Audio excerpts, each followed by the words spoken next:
সুন্দর পরিপাটি ওই যে দেখো তাকিতেছে তোমায় কবরের মাটি ওই যে দেখো তাকিতেছে তোমায় কবরের মাটি কার ভরসায় আছো রে কিসের কর আশা একদিন তোমার বাড়ি গাড়ি ভেঙে হয়ে যাবে পাশা একদিন তোমার বাড়ি গাড়ি ভেঙে হয়ে যাবে পাশা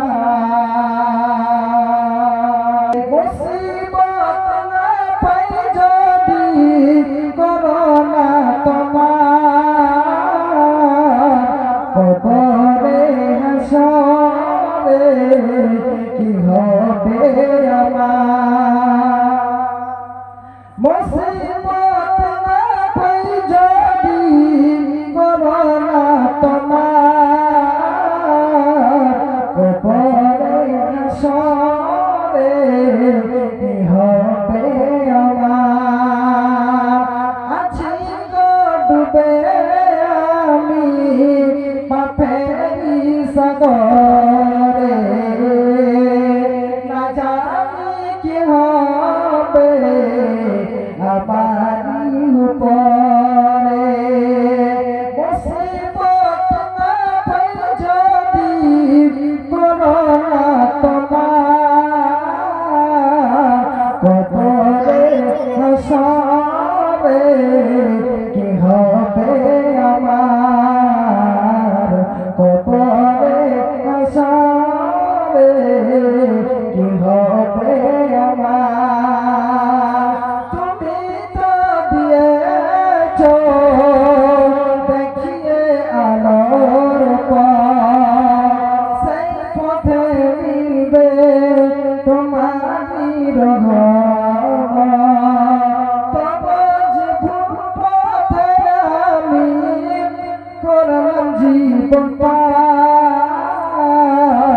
কবরে হাসরে কি হবে আমার কবরে হাসরে কি হবে আমার ভাই আমার বন্ধু তাই আমাদেরকে আল্লাহ রাব্বুল আলামিনের যেন ইবাদত করতে হবে নিজে ইবাদত করতে হবে এবং অন্যজনকে যেন ইসলামের দাওয়াত দিতে হবে আপনি মনে করবে আমি তো নিজের কবরে যাব আমি তো নিজের গাড়িতে ঢুকবো কিন্তু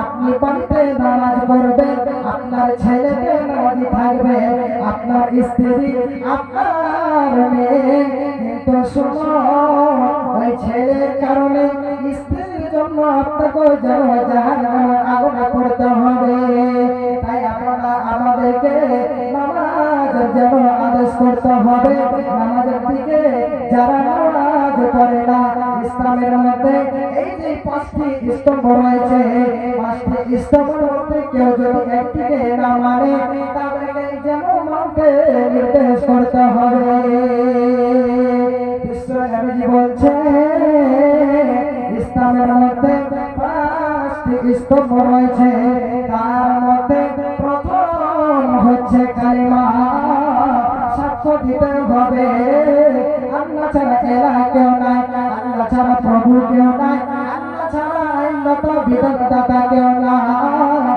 মুহাম্মদ রাসূল সাল্লাল্লাহু আলাইহি ওয়াসাল্লাম তার রাসূল এবং বান্দা এবং দ্বিতীয় নম্বর হচ্ছে আপনাকে নামাজ আদায় করতে হবে আল্লাহ বলছে বান্দারে আমি তোমাদের প্রতি এই যে নামাজকে ফরজ করে দিয়েছি নামাজ তোমাদেরকে আদায় করতে হবে আল্লাহ বলছে সূরা হাজরের শেষের দিকে ওয়াবুদ রাব্বাকা হাত্তা ইয়াতিয়াকাল ইয়াকিন তুমি অতদূর পর্যন্ত ইবাদত করো তুমি মৃত্যুর আসা পর্যন্ত তুমি তোমার পরবর্তীকালে ইবাদত করো।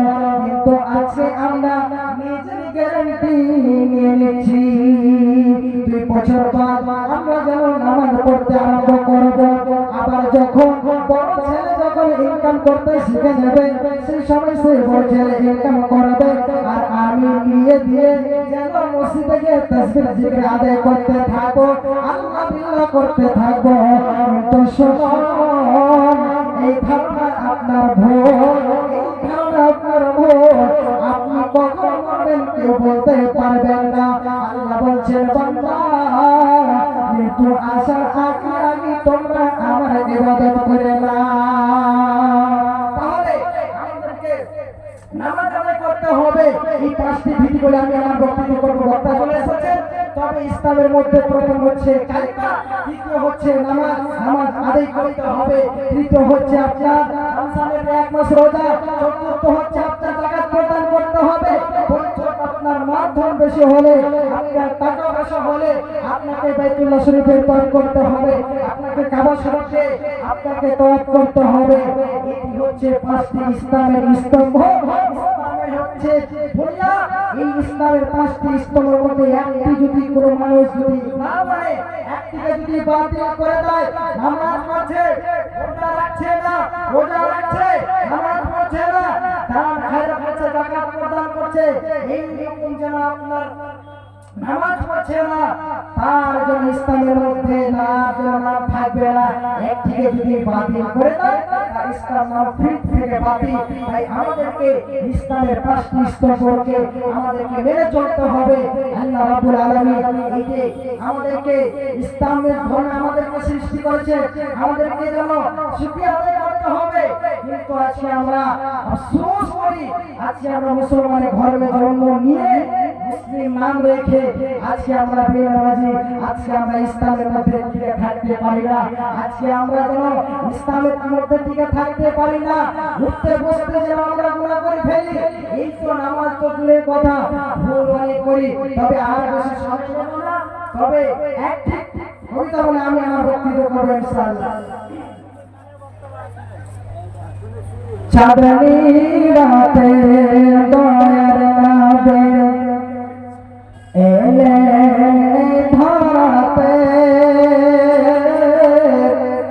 এতিম হয়ে জন্ম নিলে মা আমিনার কোলে, এতিম হয়ে জন্ম নিলে মা আমিনার কোলে। চাঁদনী রাতে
সবাই সুখে রবে।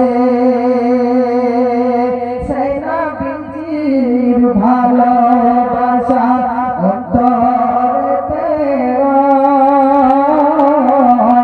আশা করিল হাসরে